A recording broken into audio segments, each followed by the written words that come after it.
Bismillahirrahmanirrahim. Assalamualaikum warahmatullahi wabarakatuh. Alhamdulillahirabbil alamin. Allahumma shalli wa sallim ala sayidina Muhammad wa ala ali sayidina Muhammad. Rabbi shrahli sadri wa yassirli amri wahlul 'uqdatam min lisani yafqahu qawli. Allahumma zidna ilman warzuqna fahman. Amin. Amma ba'du. Amin Allahumma amin. Baik rekan-rekan kelas 7 MTS Yasda. Perkenalkan, nama saya Irul, ya. Nama panjangnya Hairul Makmun. Kalian boleh panggil saya Ustadz Irul ataupun Ustadz Hairul, ataupun juga Pak Irul ataupun Pak Hairul, sama saja. Baik, kalian minggu lalu masih MPLS, jadi baru ketemu saya minggu ini. Jadi perkenalkan saya secara daring, ya.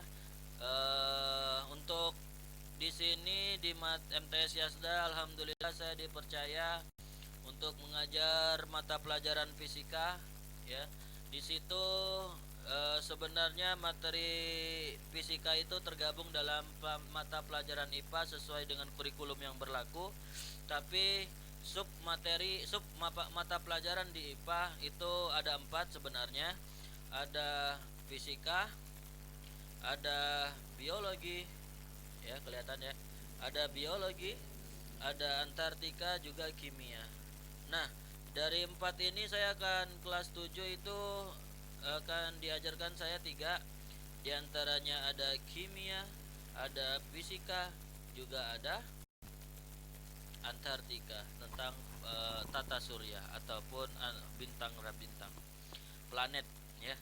Baik, pengenalan saya cukup. Nanti selanjutnya kalau memang pengenalannya secara menyeluruh, kalian bisa lihat ataupun nanti saya share, ya, di Google Classroom saya.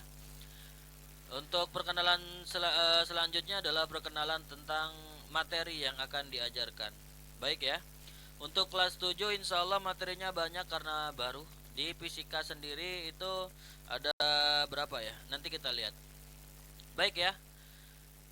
Nanti jangan heran kalau sembari belajar, nanti sembari kita melakukan PJJ ataupun KBM, saya sisipkan materi tentang agama Islam. Karena apa? Setiap pelajaran yang bersifat, ya, lingkungan, bersifat alam, bersifat tentang memaknai bumi dan langit, itu pasti kaitannya ada dengan ketauhidan itu sendiri. Ketauhidan tahu ya? Ketauhidan itu kalau kita sering sebut syahadat, asyhadu alla ilaha illallah wa asyhadu anna Muhammad Rasulullah. Nah, untuk tauhid sendiri itu mengesahkan Allah, ya. Itu untuk nanti coba kalian tanya di guru agama. Saya akan memperjelasnya hanya sekilas. Insya Allah nanti bisa menambah keimanan kalian, bisa menambah rasa syukur kalian, bisa menambah kepemahaman kalian terhadap ketauhidan itu sendiri. Baik ya. Baik, selanjutnya perkenalan materi. Tapi saya hilangin dulu saudara kembar saya. Saudara kembar saya akan pergi. Bismillahirrahmanirrahim. Creng. Ya, tinggal saya sendiri. Jadi kalau Naruto itu ada jurus 1000 bayangan, saya cukup 2 bayangan, ya. Baik ya. Untuk sesi kali ini saya perbanyak perkenalan dulu ya. Sebelum masuk materi observasi IPA itu apa, nanti saya jelaskan dalam sub materi yang akan dibahas selanjutnya di sesi selanjutnya. Oke, saya hilangin dulu mukadimah di atas. 1 2 3 cring, ya. Nah, di sini saya akan masuk ke Windows saya. Windows saya cring, ya. Di sini kita munculin sub materinya. Cring. Cuman saya lihat dulu view-nya. Oke, bisa kebaca ya? Oke. Nah. Oke. Baik, untuk semester 1 ini yang akan kita pelajarin itu tentang objek, ya, IPA dan pengamatan, ya. Nanti objek IPA itu, ya, objek IPA dan pengamatan sebenarnya seharusnya kita praktikum. Nah, namun karena kita pelajarannya secara daring, mungkin kita praktikumnya individual, ya, individual dengan maksud kita mengamati barang sekitar. Nah, di situ kita melakukan objek penelitian. Kita jadi seorang peneliti sekarang. Baik ya. Untuk selanjutnya klasifikasi makhluk hidup. Ya, kalau untuk berkaitan dengan makhluk hidup itu nanti pembelajarannya sama Bu Eka. Karena materi yang saya ajarkan di pelajaran IPA itu cukup fisika, antartika juga kimia. Selanjutnya ada klasifikasi materi dan perubahannya. Nah, di situ ada perubahan. Nah, di situ tetap saya yang ajar. Selanjutnya ada suhu dan perubahannya, kalor dan perpindahannya, energi dalam sistem kehidupan. Nah, dari 1 sampai 6 alhamdulillah ada 5 bab di materi fisika. Jadi secara tidak langsung nanti kebanyakan ketemu saya di semester 1 ini. Baik ya. Selanjutnya untuk materi yang akan diajarkan. Oke.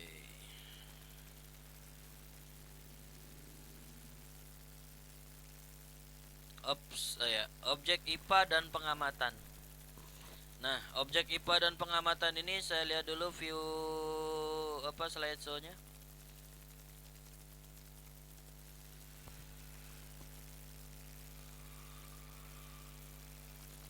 Oke.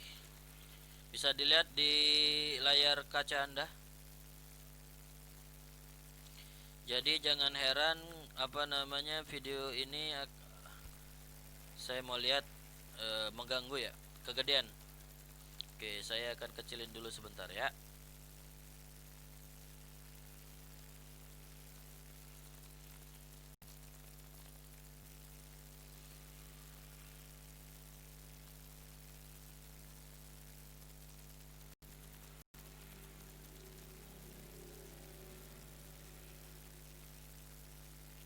Saya kecilin saya dulu.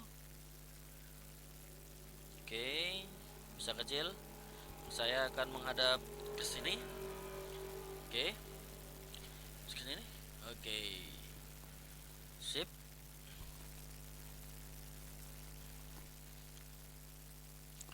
Mungkin agak sedikit digedein sininya. Karena kelihatan sedikit biar lebih interaktif ke sayanya. Oke ya. Oke, selanjutnya kita masuk ke materi observasi IPA dan pengamatannya. Nah, saya lihat dulu view-nya.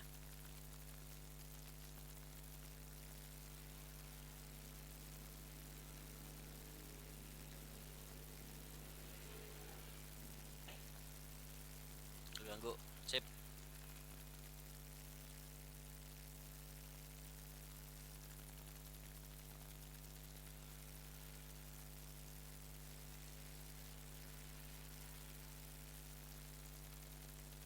Mana tadi ya? Oh, ini dia. Oke. Objek IPA dan pengamatan. Objek IPA dan pengamatan itu nanti untuk materi IPA yang diajarkan oleh saya dan Ibu Eka. Nanti khusus biologi itu adalah Ibu Eka ya. Ibu Eka itu kepala sekolah SMK Yasda. Baik ya. Untuk objek IPA sendiri, untuk submaterinya itu berkaitan dengan biologi ya.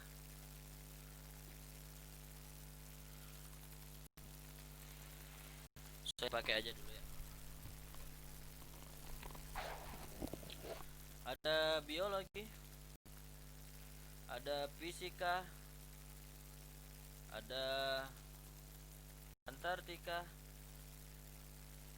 ya, antartika, juga satu lagi kimia. Banyak cabang ilmu IPA, bisa diantaranya geodesi, itu masalah tanah. Nanti kalau kalian jurusan kuliahnya geodesi, itu berkaitan dengan unsur tanah. Itu lebih dalam lagi. Baik ya. Di situ maaf ya, dia agak sedikit berisik karena di pinggir jalan. Anggap aja lagi nongkrong bareng saya. Baik ya. Ngopi bareng kita. Baik ya. Ini untuk materi yang pertama bab 1 objek IPA dan pengamatannya. Objek IPA itu apa? Nah, di sini saya akan jelaskan. Kalau kalian amati alam sekitar, ya, misalkan kita mengamati, kita pasti punya tetangga di rumah, ya. Ini misal rumah kita nih, rumah kita, terus kita tahu jarak antara rumah Pak Mahmud. Kenapa Pak Mahmud, ya? Biar lebih dikenal orang Pak Mahmud siapa. Nah, tiba-tiba orang nanya di rumah kita, di mana rumah Pak Mahmud? Nah, di antara satu titik ini, ya, dari rumah kita di rupanya jarak antara rumah Pak Mahmud dengan rumah kita itu kurang lebih eh,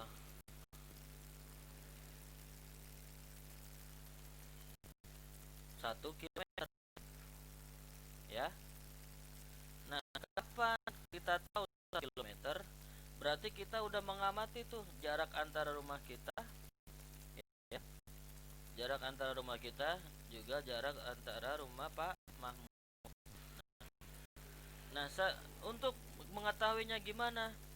Ya, kita lakukanlah observasi pengamatan.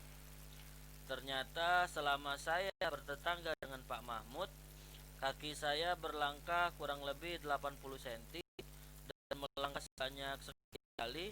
Ternyata jaraknya adalah 1 kilometer. Nah, satu lagi contoh, ternyata apa namanya,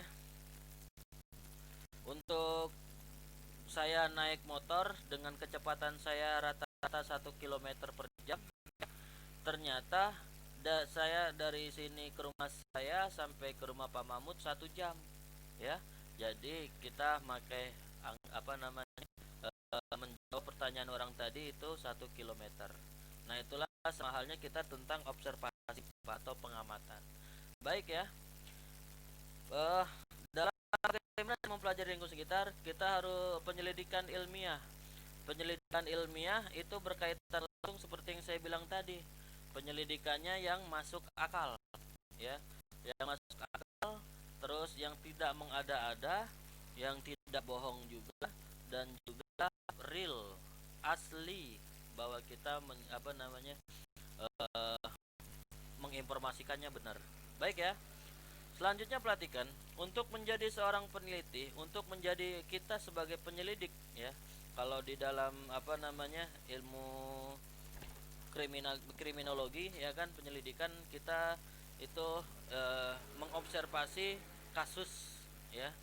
Nah, kalau di sini mengobservasi ilmiah. Ilmiah itu berarti bersifat alami. Ntar saya lihat dulu kondisi peci saya. Oke. Nah, mantap, ya. Baik. Penyelidikan ilmiah itu untuk konsep sendiri, ya, pasti kita harus mengamati. Nah, mengamati ini saya kasih satu contoh di lingkungan sekitar yang lagi ngetren juga, itu salah satunya sepeda, ya. Kita mengamati sepeda. Konsepnya apa?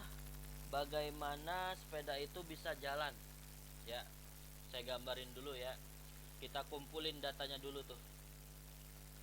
Nah, kita buat suatu pemikiran. Kira saya ingin tahu, ya,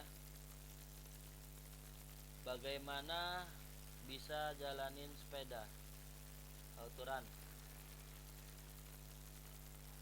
Nah, di sini saya gambarkan sepeda itu berjalan dengan apa, ya?